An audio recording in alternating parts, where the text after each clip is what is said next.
अब आपको बताते हैं, अमेरिका बहुत लंबे समय से बाइडेन के राज्य से मदद करता आया है और इतनी मदद करता आया है कि 3 साल तक युद्ध लड़ना यूक्रेन जैसे देश के लिए संभव हो पाया, लेकिन उसे ही आग दिखा रहे हैं। अमेरिका ने कितनी मदद अब तक की, ये जानकारी भी आपके लिए अहम हो जाती, बताते हैं आपको। देखिए, अमेरिका ने जनवरी 2022 से लेकर दिसंबर 2024 तक अमेरिका ने पूरी मदद की है।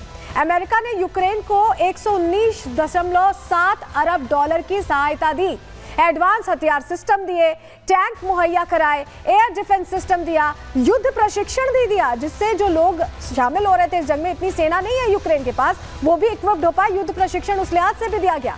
अमेरिका और नाटो ने सैन्य सहायता भी दी, जिससे कहीं कोई गलती ना हो, यूक्रेन के ऊपर रूस हावी ना हो जाए। और अब अमेरिकी कांग्रेस ने इस मदद पर कहीं ना कहीं असहमति दिखाई है। उनका कहना है कि हम इतने जो अपने रेवेन्यू खर्च कर रहे हैं वहां पर, हमें इन रिटर्न कुछ नहीं मिल रहा, हम अपनी जनता के लिए इतना करें। रिपब्लिकन सांसद ज्यादा फंडिंग के पक्ष में अब नहीं है और ऐसे में अमेरिका अब मदद के बदले डील चाहता है। डील साइन भी होनी थी, डील साइन करने की टेबल पर ही ज़ेलेंस्की आए थे, लेकिन इस बीच बात होते होते बात बिगड़ गई और इस कदर बिगड़ी कि शायद अब रास्ते पर आना मुश्किल हो जाएगा।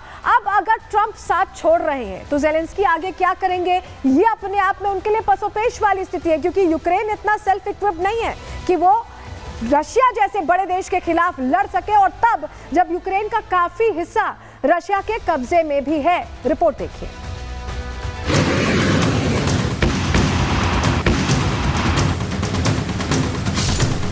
रूस और यूक्रेन की जंग को 3 साल पूरे हो गए हैं। इस युद्ध का अंत अब तक किसी को नजर नहीं आ रहा, लेकिन भारत समेत कई देश हैं जो इस जंग को शांति समझौते के जरिए खत्म कराने की पहल कर चुके हैं।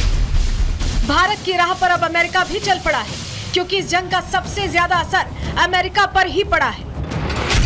रूस के गुस्से से यूक्रेन की जनता को बचाने के लिए अमेरिका ने खुलकर पैसे और हथियार दिए, लेकिन रूस जैसे शक्तिशाली देश को हरा पाना तो दूर, उसे कमजोर भी नहीं किया जा सका। ऐसे में अमेरिका के नए राष्ट्रपति डोनाल्ड ट्रंप भी शांति के पक्षधर बन गए हैं। You don't have the cards. You're buried there. Your people are dying. Trump चाहते हैं कि जंग रुके और अब तक यूक्रेन को की गई मदद का उन्हें मुआवजा भी मिले। इसी पर बात करने के लिए यूक्रेन के राष्ट्रपति ज़ेलेंस्की को व्हाइट हाउस बुलाया गया। दुर्लभ खनिज संसाधन समझौते पर दस्तखत करने के साथ साथ शांति का प्रस्ताव रखा गया, लेकिन व्लादिमीर ज़ेलेंस्की का अड़ियल रवैया एक बार फिर दुनिया के सामने आ गया। ज़ेलेंस्की पहले तो अमेरिका के उपराष्ट्रपति जेडी वेंस से उलझे और फिर सीधे डोनाल्ड ट्रंप से तू मैं करने लगे। What kind of diplomacy, JD, you are speaking about? What do you mean? Zelensky का ये बर्ताव सिर्फ अमेरिका को ही नहीं, बल्कि ज़ेलेंस्की के राजदूत को भी हैरान कर गया। सभी को इस मीटिंग के एजेंडे का पता पहले से था। पूरी दुनिया जानती थी कि ट्रंप और ज़ेलेंस्की की मुलाकात में युद्ध शांति पर चर्चा होनी है। ज़ेलेंस्की की टीम भी उसके लिए तैयार थी, लेकिन रूस के सामने ना झुकने की ज़ेलेंस्की की जिद ने सब कुछ बिगाड़ दिया। यूक्रेन के एम्बेसडर ओक्साना मार्कारोवा की ये प्रतिक्रिया अब सोशल मीडिया प्लेटफॉर्म पर जमकर वायरल हो रही है।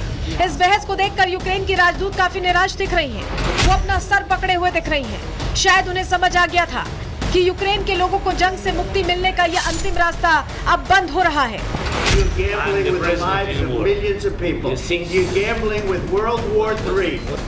ओवल ऑफिस में डोनाल्ड ट्रंप ने ज़ेलेंस्की से कहा कि रूस के साथ युद्ध विराम समझौता काफी करीब है, लेकिन ज़ेलेंस्की की अकड़ ने ट्रंप के गुस्से को भड़का दिया, जिसके बाद जियोपॉलिटिक्स की वो तस्वीर दुनिया के सामने आई जिसकी कल्पना किसी ने सपने में भी नहीं की थी। वर्ल्ड मीडिया के सामने सुपर पावर अमेरिका ने यूक्रेन के राष्ट्रपति को जमकर फटकारा। If you didn't have our military equipment, this war would have been over in 2 weeks. नौबत यहाँ तक आ गई कि दो राष्ट्राध्यक्षों की मुलाकात की नैतिक प्रक्रिया भी खत्म करनी पड़ी। ट्रंप बैठक छोड़कर चले गए। ज़ेलेंस्की को उल्टे पांव अमेरिका से खाली हाथ निकलना पड़ा और अब इस तस्वीर के बाद रूस गदगद नजर आ रहा है, क्योंकि अब तक अमेरिका की वजह से यूक्रेन रूस के सामने टिका था, लेकिन अब जंग के हालात बदलने वाले हैं। Bureau report, Republic Bharat. तो वाकई ऐसा समझा जा सकता है कि अब जंग के हालात बदलेंगे। अमेरिका की बैकिंग नहीं होगी तो इतना आसान नहीं रहने वाला यूक्रेन के लिए ये युद्ध लड़ना।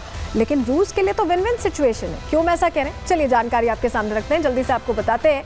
ज़ेलेंस्की ट्रंप की बहस से रूस बहुत खुश है, बेहद खुश है, क्योंकि उनके लिए तो ये मौका आ गया एक तरह से। ज़ेलेंस्की इसी के हकदार हैं। रशिया ने ये क्लियर कर दिया, ये लड़ाई मॉस्को के लिए एक तोहफे जैसा है, जिस हाथ ने खिलाया उसे ही काटा। क्योंकि एक बात एक तरह से देखा जाए तो सच ही है, क्योंकि अमेरिका ने पूरी मदद की और उसी पर इस तरह से बातें बोल रहे हैं ज़ेलेंस्की, इस तरह का एटीट्यूड थ्रो ऑफ कर रहे हैं। ज़ेलेंस्की पर एक जोरदार तमाचा है। दिमित्री मेदवेदेव ने ये बात कही है, यानी क्लियर तरीके से पूर्व राष्ट्रपति ने ये बात कह दी है कि अब ज़ेलेंस्की जिस तरह से कर रहे हैं, अमेरिका ने एक जोरदार तमाचा दे मारा है। पूर्व राष्ट्रपति की ये बात बताती है कि पुतिन भी शायद ऐसा ही कुछ सोच रहे होंगे, क्योंकि ये रूस के लिए तो अच्छी खबर है।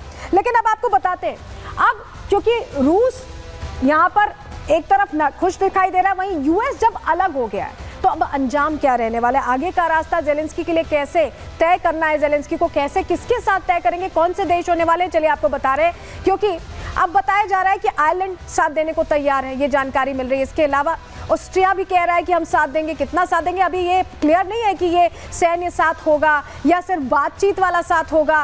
कनाडा भी कह रहा है कि वो साथ देंगे, क्योंकि ट्रंप लगातार ट्रूडो को आंख दिखाते रहे। नीदरलैंड भी कह रहा है कि वो ज़ेलेंस्की के साथ खड़े रहने वाले। फ्रांस की तरफ से भी यही बात आई है। जर्मनी भी समर्थन की बात कर रहा है। यूके एक तरह से पूरी तरह साथ खड़े होने की बात कर रहा है, और इटली ने भी हाँ में हाँ मिलाई है। लेकिन इन देशों के बयान सिर्फ अभी समर्थन के लिए बात आई है, लेकिन अभी कुछ पता नहीं है। इटली ने शिखर वार्ता की पेशकश तो कर दी है, लेकिन क्या सैन्य हथियार दिए जाएंगे, क्या वो तमाम एड्स दिए जाएंगे, अभी इसको लेकर कोई जवाब नहीं मिला है। ऐसे में ज़ेलेंस्की किस तरह से अब यह लड़ाई आगे लड़ेंगे, ये अपने आप में प्रश्न है। लेकिन चलिए जरा आपको बताते हैं कि यूएस अब क्योंकि नाराज हो गया है, तो इसका अंजाम क्या हो सकता है। क्या कुछ ऑप्शंस रह गए हैं ज़ेलेंस्की के पास, या ज़ेलेंस्की अब पूरी तरह से खाली हाथ रहने वाले हैं।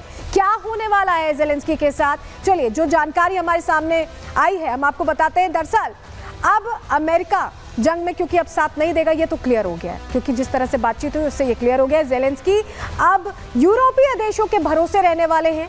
घरेलू हथियार उत्पादन इन्हें बढ़ाना होगा, क्योंकि बाहर से मदद मिलना मुश्किल है। ज़ेलेंस्की को नई रणनीति अब अपनानी होगी। मदद बंद होने पर युद्ध की दिशा भी बदल सकती है, सब कुछ चेंज हो सकता है। रूस को बढ़त मिलने की अब पूरी संभावना ऐसे में दिखाई दे रही है, और अगले कुछ महीने यूक्रेन के लिए निर्णायक हो सकते हैं, क्योंकि अब समझ में आएगा कि सिर्फ बातें नहीं, कौन सा देश साथ है, कौन साथ देगा, कौन साथ नहीं देगा, क्या होगा, इस पर हमारी नजर रहने वाली है। फिलहाल अमेरिका ने हाथ खड़े कर दिए और यूक्रेन अब इस जंग में पूरी तरह से अकेला है। इटली में जो शिखर वार्ता होती है उसमें क्या हल निकलता है, इस पर भी हमारी नजर आएगी। आगे